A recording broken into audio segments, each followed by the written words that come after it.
There's a lot of talk these days about healing the gut microbiome, and there's some really good advice out there online about what to do. But some of the most common advice, in my opinion, isn't quite accurate, and I want to make sure some of those things are cleaned up. So let's look at what commonly gets shared as advice for healing the gut microbiome and the parts I agree with. So the one that gets focused on the most is diet, and we're going to talk about that last because that's where most of the errors, in my opinion, are made. Often you'll be told to reduce stress, which is a very important thing. Science is showing that the more stress you have, the more it's going to affect the microbiome diversity in your gut, and that's really, really important for our health, good or bad.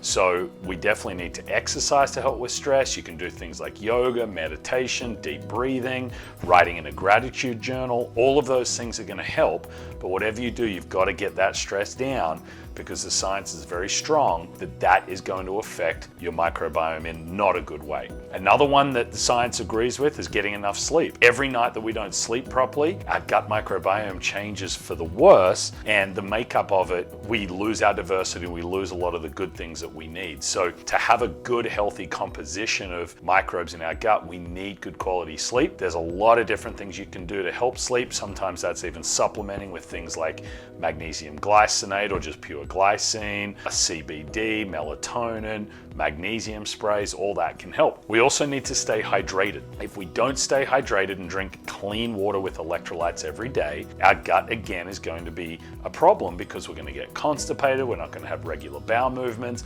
we're not going to pass all those parasites and everything else we unfortunately have in our bodies. And so the more backed up you get, normally the more toxic your gut becomes, and again, microbiome diversity is lost. I mentioned exercise before and the stress component of it, but we also know that regular physical activity is going to help change for the better the composition of our gut microbiome. It's crazy when you hear a lot of this stuff and you think, well, how can that affect the microbes in my gut? Well, they're so linked to everything health with us, good and bad, that basically everything we do is going to either improve that composition or worsen it. And if you think about it, even just being outside, if you're exercising, you're going to breathe in a lot more fresh air and again, get a lot more diversity, which is what we want in the gut. We also have to really avoid smoking and try and cut down on alcohol to either nothing or very minimal, because every time you smoke, every time you drink alcohol, again, you're hurting your gut microbiome. You're also affecting your liver and drainage pathways that try to move all the toxins out. So if they get blocked up and you can't pass out all the toxins and you get constipated, all that stuff's going to keep recycling in the body, and that's going to have an effect on the gut as well. There's also more emerging talk about dealing with other underlying root causes like getting rid of parasites and mold and Lyme, and I think that's vital. If you don't do that and you've got any of those problems there, then your gut is also always going to be a mess and you'll never get the microbiome healthy. But let's go into diet and let's look at the advice that is good, in my opinion, and that is bad. And again, this is just my opinion. I'm not saying you need to agree with me or believe what I say. All I want to do is challenge the way people are thinking so you can go and have a look at the research yourself and make the best decisions for your own health, so that if you're thriving on what you're doing, keep doing it. But if your health isn't where you'd like it to be, then obviously you need to change something, because doing the same thing over and over and expecting a different result is insanity. Hey, Dr. Rodney here. If you want to get my free PDF, 5 Hacks for Boosting Your Immune System, just go into the description of this video, click on the link, download it, and if you have any questions on it, just send me a message and I'll help you out with it. So the first thing that I see suggested with food and improving the gut microbiome is that people should eat more whole grains, legumes, nuts and seeds. Well, there's a big problem with that. Yes, when you look at legumes and beans and things like that, they are a smorgasbord for our good gut bacteria. So you would think that that's a good thing to feed the gut microbiome. But the problem is this: legumes especially, but also all grains, most nuts and seeds, not macadamia pistachio, but most, are all very high in something called lectins. That's a plant's defense chemical, and if you want to know more about that, you can go and watch some of my other videos on lectins, or go and look up any of the work by Dr. Stephen Gundry.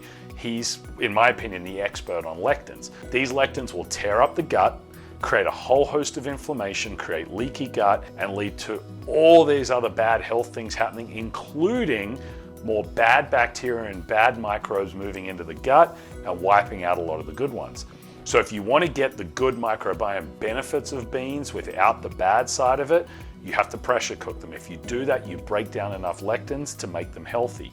But whole grains, there's really nothing you can do to break down those lectins, plus the fact that the majority of them are getting doused in glyphosate and other herbicides, which create a lot of leaky gut and that whole mess again. If you're gonna eat nuts and seeds, macadamia and pistachio are really good for you. They're not gonna create the issues. Then you'll also hear that you should eat more fruits and vegetables. Yes, with a caveat.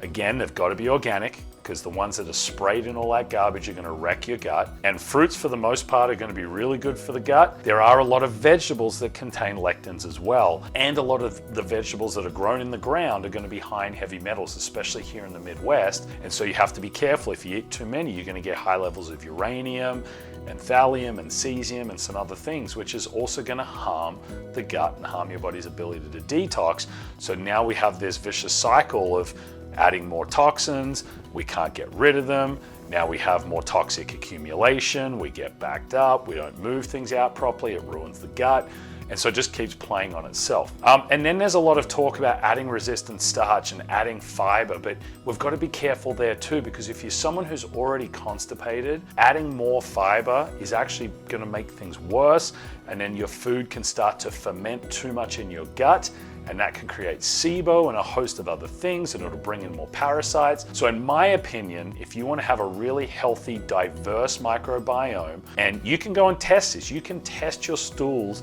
to see what the diversity is like. But what I've found with myself and a lot of the clients I work with, those who have the healthiest gut microbiome and the most diversity are eating a lot of grass-fed meat, they're eating a lot of healthy chicken eggs, so basically truly pasture-raised chicken eggs, a lot of organic fruit and minimal vegetables. But if you're eating some organic cruciferous vegetables or something like that that's not going to ruin the gut and not full of lectins, then that's going to be fine.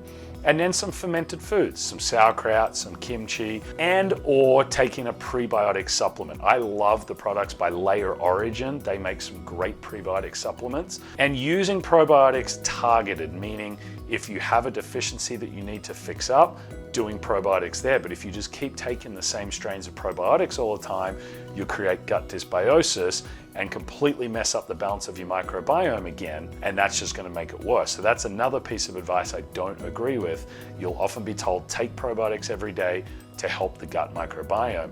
I disagree. Prebiotics, yes. Probiotics on a rotational basis to get different strains in, especially targeting a deficiency, then that, in my opinion, is absolutely fine. If you want more information on gut microbiome diversity, on probiotics or anything like that, hit the subscribe button and go and find my other videos on those topics.